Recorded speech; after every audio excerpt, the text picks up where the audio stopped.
guys, so today I'm gonna show you how to renew your PRC ID online. So, ayun.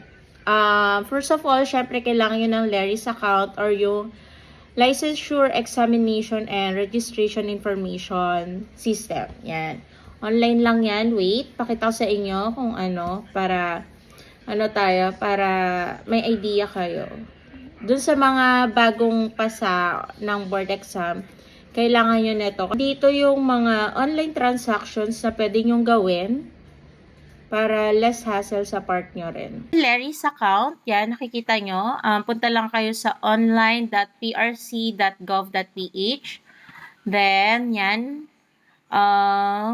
Yan. Accept nyo lang. So, sa mga bagong pasa dyan, kailangan nyo mag-register dito. Yan. Agree lang kayo dito. Yan. Register, sign in. So, sa register kayo, para lang kayong nagsa-sign up ng, ng social media account. So, first name, middle name, yan.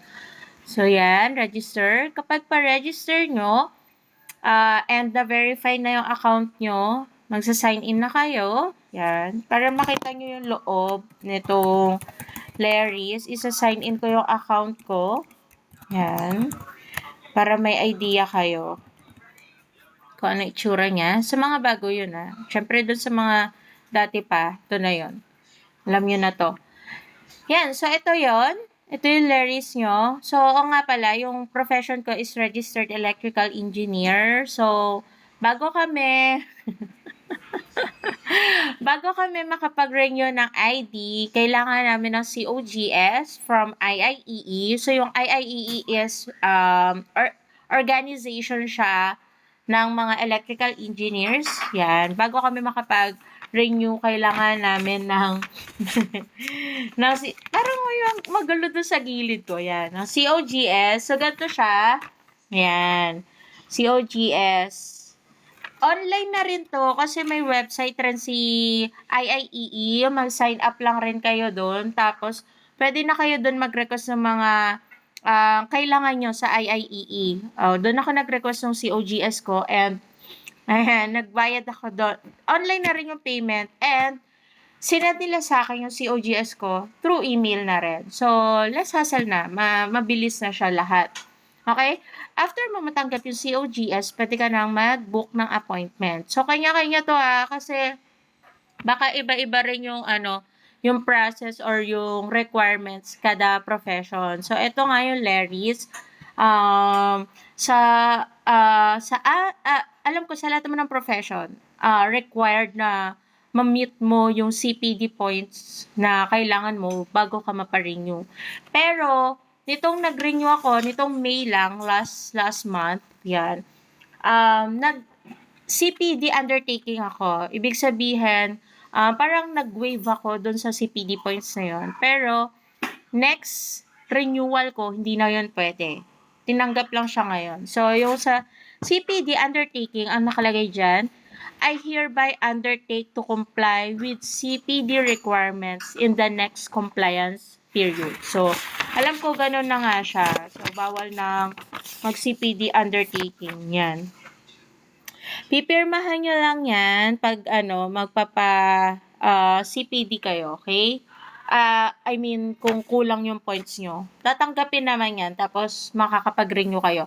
Okay, so ito ngayon, Larry's. Select transaction lang. Then, to avoid delay yan, kailangan nyo mag-provide ng picture nyo with plain white background. And yung photo nyo must be taken within the last 6 months. Okay? Then, dapat naka-decent attire kayo with color. Okay? So, agree lang. Then, proceed. Proceed nyo lang yan. Hindi ko na binabasa yung iba Bahala na kayo magbasa dyan. Okay? Then, ito na yung makikita nyo. Select transaction. Meron ditong for examination, registration of passers, sa mga bagong passer, board passer, renewal, ayan, yan na nga yun. Duplicate, siguro ito yung pag nawala yung yung ID nyo, yan, pwede kayo nito. Certification, yan, yan, yung mga yan. Kita nyo, may oath din, yan, oath taking, ASEAN Professional Petition, yon. So, ngayon, doon tayo sa renewal. So, dito, ito lang naman yung i-fill out nyo. Profession nyo, pipili nyo lang dyan kung ano yung profession nyo. Then, after that, yung PRC license nyo. Ito yung format, okay? Kailangan nandun yung 00 sa unahan. And then, proceed. Hindi na ako makaproceed kasi nakapag-renew na ako nitong year lang. So, yun lang. Pagka-proceed, makikita nyo doon, may mga branch ng PRC. Pipili kayo kung ano yung mas malapit sa inyo, kung sa branch ng PRC nyo gusto magpa-renew.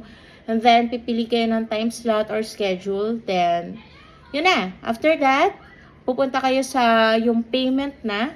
Pwede kayo mag-pay online banking, GCash, or other payment channels na accredited ni PRC. And then after that, verify na yung schedule na pinili nyo. And then, mabibigyan na kayo ng ganito.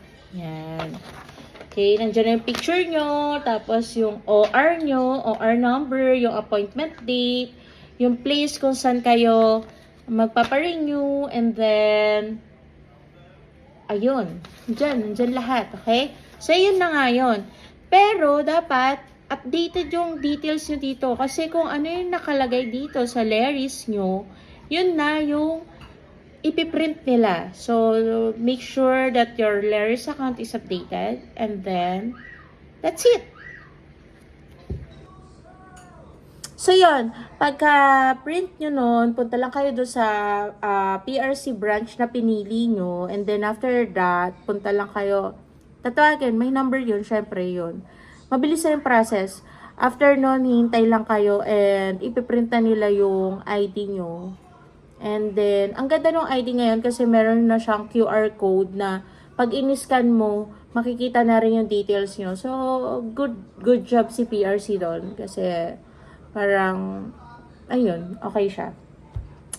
Tapos, yun lang. Yun lang, guys. So, for renewal lang to ha. Iba yung process ng ibang transaction. Pero, most probably, same lang naman. Kasi nandun na lahat. Magsaselect ka lang ng transaction na gusto mo. Okay? And, yun nga, ang maganda dito is pwede na kayo mag-pay online at hindi na kayo pipila sa cashier. Okay? Yun lang. So, if you have any other questions regarding this vlog, just comment it down on my comment box below and please like and subscribe. Thank you guys. Bye!